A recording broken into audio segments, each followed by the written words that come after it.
Hey guys, I wanted to make a quick video today just to go over the different forms of stretching. I do see a lot of times people do static stretching before their workout, and I definitely wanted to touch base with people today about the difference between static stretching versus dynamic stretching. So first of all, you really want to know that static stretching, as the name implies, is you staying still in one place while you move one muscle or pull one muscle to its furthest extent, okay? That's going to be your hamstring stretch, your calf stretch, your lower back stretch, which I will go over after. Now, those are great stretches. They still warm you up, they still loosen you up. However, you really want to stick to doing those after a workout, okay? You don't want to really do those or concentrate on doing those before your workout. I know a lot of us grew up with the regime, especially in gym class, to stretch your muscles to prevent injury before workout, and that still holds true.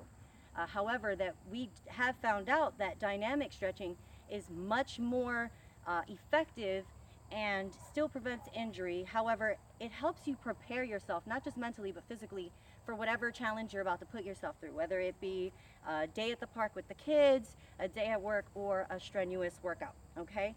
So your dynamic stretches are going to be your moving stretches, okay? Stretches that you're going to be doing, or rather movements that you're going to do to warm up your muscles, and you're still in motion, okay? That's going to be your butt kickers, Frankensteins, different things like that that are going to prepare the muscle that you're going to work that day for what you're about to do to it, okay? So again, static is going to be much better for after a workout, and dynamic is going to be much more effective and much better for you to do before your workout. So if you have 5-10 minutes before your workout and you want to get warmed up, you should always make time to do so, by the way. You definitely want to stick with something that's going to be working out that area that you wanted to work on today. If it's full body, then do a little something for each one of your major joints to get everybody ready for the party, okay? If you're working on a specific group of muscles, for example, let's say you're doing upper body, you really want to focus on doing shoulder warm-ups like arm circles and different things like that to get those joints warmed up and ready for what you're going to do. A lot of the misconception, like I said, came from static being really the only way that it was done before. Now, while it does have its merits, it's much more relaxing when you're staying in one slow position and you're taking those long periods of time to stretch. Static stretching should be done anywhere between 30 seconds to a minute to 2 minutes. Those are long periods of time, so you really want to kind of stick to that again after your workout. It's very relaxing. It really does loosen up your muscles, and it's very good for your muscle development. However, if you're loosening things up too far, in other words, if you're opening up your range of motion super wide, and then you go to do a strenuous exercise, well, you may go ahead and be way too far into a range of motion in that exercise that your body isn't prepared to do. Okay, so you don't want to open up too far and then go work out. All right, you really just want to warm up and prep that muscle. All right, so let's go over a few stretches just to give you guys an idea what I mean as far as static versus dynamic, okay, just in case you guys are not familiar. Okay, so some dynamic stretches first, things that are very typical for you to do before a workout. I'm going to show you some stuff with legs, and I'm going to show you some stuff with shoulders, okay? So first I mentioned butt kickers, right? So they are exactly what they sound like. You really want to get your feet as close to your glute as possible, and you're going to just do it as fast as you can, or rather, let's say at a challenging pace, just to get your heart rate up and to get your quads and your glutes and hamstrings firing, okay? Getting them ready for your upcoming workout, all right? So butt kickers, I like to put my hands back here and just go, okay? Kicking my feet back as hard as possible. Of course, you're using your hamstring to get that thing back there, and that's gonna really warm you up, okay? So 30 seconds of that, especially on a day where you're doing squats, you're doing sprints, you're doing anything to have to do with legs, is a fantastic way to get your glutes, hammies, and quads really warmed up. All right, another really good way is Frankensteins. Okay, Frankensteins are basically, you walk kind of like your Frankenstein, hence the name. You're gonna wanna stretch your hamstring out. This is also really good for your hips. And when I add my arm in there, it'll even stretch out your shoulder and upper back obliques and all of that good stuff. So I really like to add in the arm there, okay? So you want to kick your leg up without bending or hunching over, okay? Kicking it up as far as you can. You may not be able to get that high, that's okay. Remember, this is simultaneously stretching your muscles.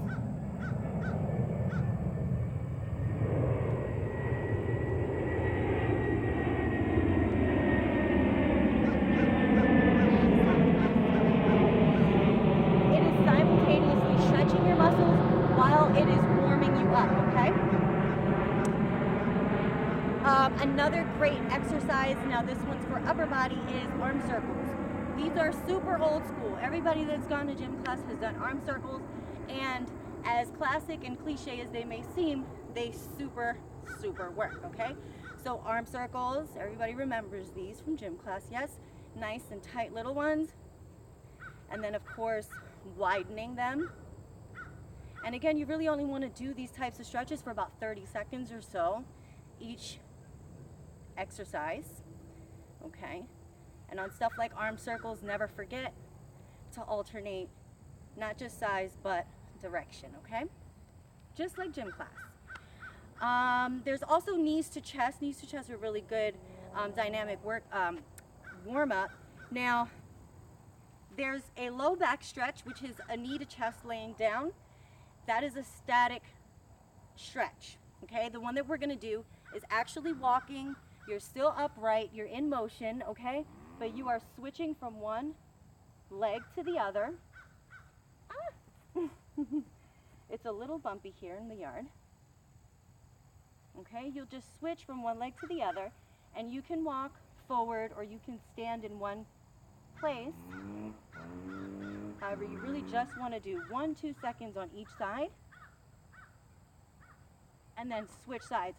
And this one is very challenging for core as well as your glutes and your legs, because you're just standing on the one leg. So it really disbalances you and forces you really to correct yourself.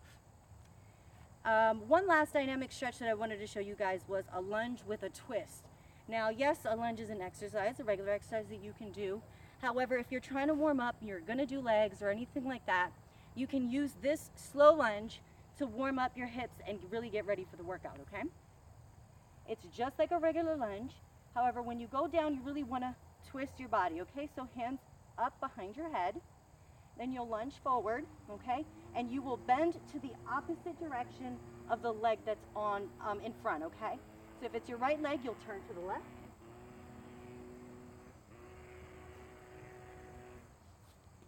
Okay.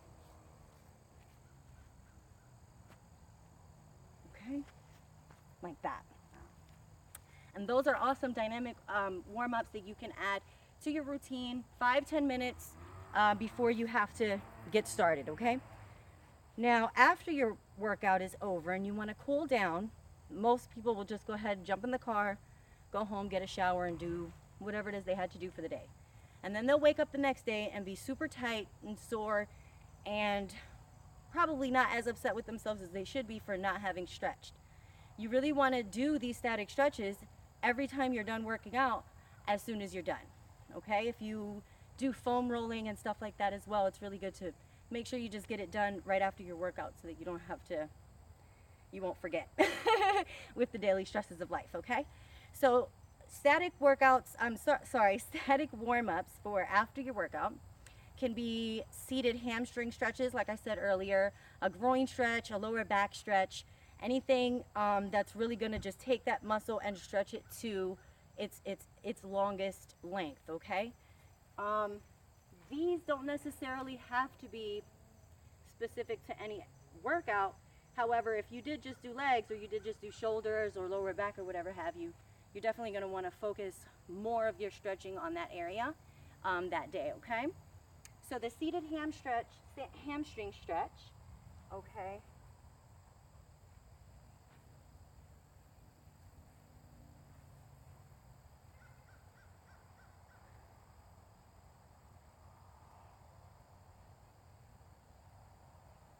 Okay, you can do these here too, up against a wall at home. You'll just have your legs up like this against a wall, booty on the floor, and your body's going to be up against the corner there that makes between the floor and the wall.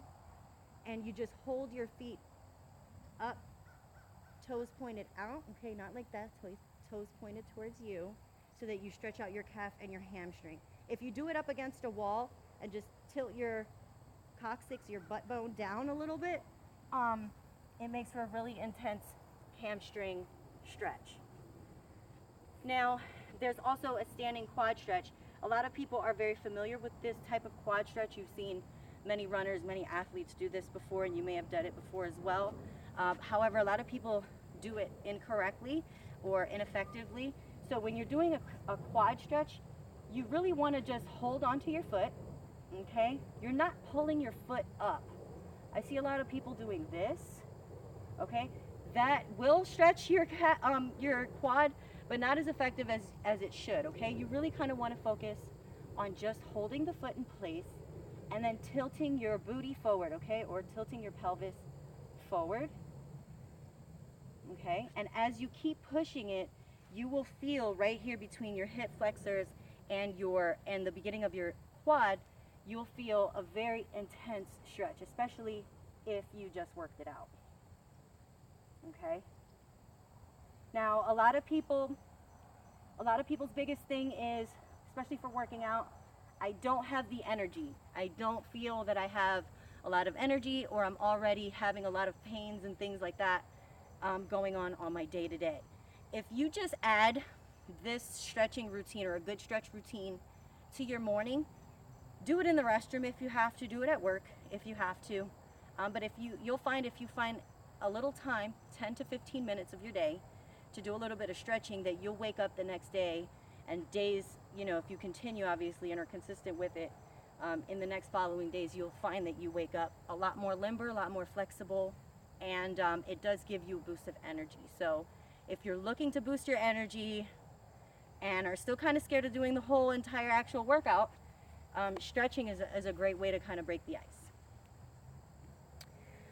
Okay, so the groin stretch, now that's a classic. A lot of people have done groin stretches before. Again, it's basic stuff, okay, that we've all learned in gym class. Okay, so feet together, seated, all right, and I'm gonna turn to the side because a lot of people bend, okay? They're super round like this, and you really don't wanna do that. If you wanna affect the area as much as possible, you really want to hold your feet, okay, together with your hands, and then keeping your shoulders nice and back, chest out, back straight. That's when you can start to progress down, okay? You should really feel it in your joint, in your groin muscles at this point, all right? If you have to bend all the way down here and you're doing this, you're being ineffective, and that's probably why you're not getting the best out of your stretches, okay? Another really good point and something to concentrate on when you're doing this stretch is to make sure that you're pushing your knees down, okay? So you're concentrating on keeping toes together, keeping pelvis down, back straight, and knees down. So it is a lot to think about, but that's how you take your time with these, okay guys? Okay, low back stretch. Now this is very similar to the knee to chest that we were doing earlier, but this one's gonna be done in a laying position, okay? So on a nice flat surface, lay, okay? One leg straight, toe pointed up, the other leg knee to chest, as close as you can get it, and then get your hands over that knee and pull it close to you, okay? You'll feel it through your glute and down in your lower back, okay? This little arch area here. And please, guys, remember, a number one rule for stretching is do not hold your breath. Okay, you really want to breathe through the motion. Breathing nice and deep helps deepen the stretch, okay? Now the last one I wanted to show you guys was the laying hip stretch. And for a lot of, especially for ladies who are just starting to squat, or are starting to squat with weight and are finding that they really have trouble getting depth, you know, in their squat, and you feel like you're just kind of here, this can really help because a lot of the major problem comes from being too tight. Okay, so your muscles are all tight up and it's not going to let you get to that level, that more than 90 degrees that you want to be at. So you really have to try and stretch them out. This is one of the best hip stretches that I like to use. If you guys have a favorite, obviously definitely implement it. So the laying hip stretch is here.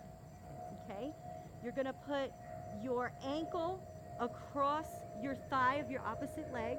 Okay, and then you're gonna reach through and hold, clasp your hands together on the foot that's down. Okay, and pull up. Okay.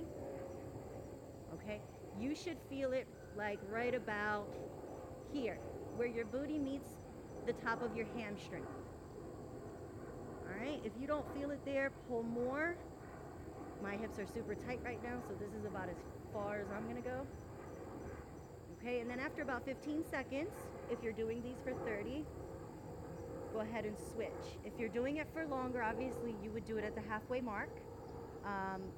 Again, static stretching really does its best job if you're holding them for a bit longer. Okay, so you want to really try and go for at least a minute on these static stretches, guys. Okay. All right, guys, so that was the quick video today on stretching. I am definitely open to any suggestions on any videos if you guys have any questions about other types of stretching or anything like that. Tomorrow's video is going to be about nutrition. So again, if you have any questions, please feel free to reach out to me and leave a comment below so we can make sure we answer everybody's questions, okay? Don't forget to hit like and subscribe and follow me on Facebook and Twitter and Instagram as Miss Fortune. Bye, guys.